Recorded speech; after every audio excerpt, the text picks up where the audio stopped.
How can we practice our patterns at home? Well, first of all, again, you have to have a specific goal in mind and then have intention. So what is your goal? Are you trying to clean up the pattern to make it look better?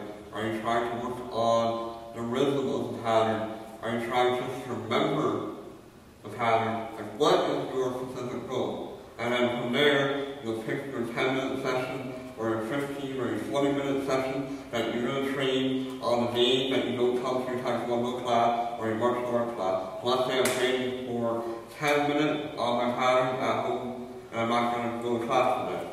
My goal is just repetition to remember my pattern. A couple ways to do this. You can practice the pattern as a whole. So go from step 1 to step 20 or whatever the number is and just keep repeating that pattern.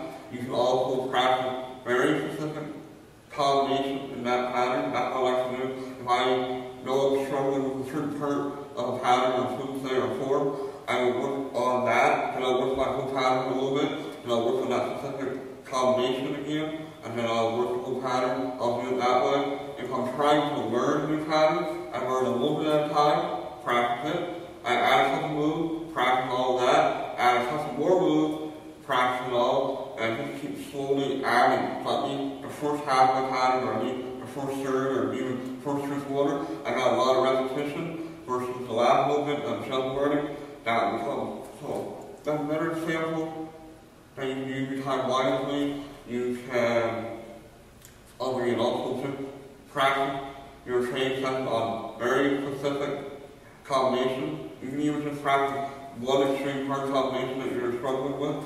You can, watch the videos that are on the website of the pattern and then follow along. You can follow along video that you can follow along with it. That's a way of practicing your pattern as well. You can practice with a training partner. You have a student, a friend that's in class with you, invite them over. You can practice patterns together for 10-15 minutes.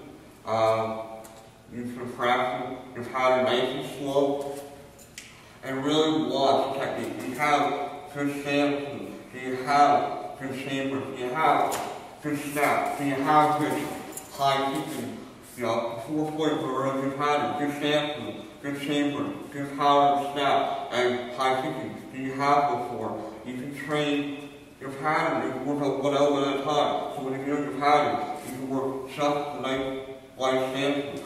Next time you work your pattern for a couple minutes, you can work on really overemphasizing chambers this way and this way.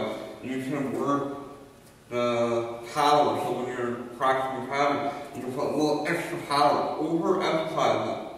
So when you go do it normal, you'll do it better. You can overemphasize in practice. You can also practice your pattern when you're just practicing, you're focusing on the high kicking. So really trying to stretch your limit, really get a high kick. So you practice, you do one pattern, you do the first pattern, you spend 2 minutes on focusing your stance, take 2 minutes, focus on your chamber, take 2 minutes, focus on your power, take 2 minutes, focus on your kicking, and take the last 2 minutes, so you do a 10-minute session, the last 2 minutes, you put all those 4 elements together, and you do a phenomenal pattern. That will do it. You can also practice pattern by running through all your patterns, number 1 to number 2 to number 3 to number 4, until you work up to the pattern that you have to learn loud, and then you work on that pattern a little bit more. People tend to neglect previous patterns and focusing so much on the new pattern, but you have to also learn your old pattern, your form. So every time you go to practice the last pattern, I recommend practicing your first pattern first, so that you have the repetition and you don't forget that pattern. They also say your very first pattern that you learn should also be your best pattern. And that's the pattern that you should learn and should have practiced the most and trained the most. You can also practice patterns where you're going extremely slow.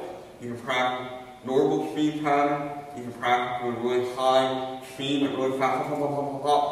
But again, keeping good, clean technique. Don't ever sacrifice technique for speed. Always have super clean technique. If you have super clean technique, your speed will come by itself.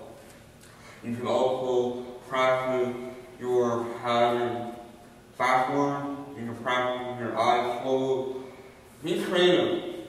You're really only limited to how you practice by your imagination. So, again, spend 10 minutes or 15 or 20 minutes on a day that you're not in class and practice pattern. You don't have to do that all the time. Pick one day where you're going to practice your punching, one day where you're practicing your pattern, one day where you're practicing your block, or kicking. But know what you need to practice and practice that more. I mean, if you're a phenomenal starter, you can train class. If you're a phenomenal kicker, you can train that class and focus on the stuff that you're not phenomenal at on your 10, 15, or 20 minutes a day that you're not in class, and that should help improve your pattern and your Taekwondo skills.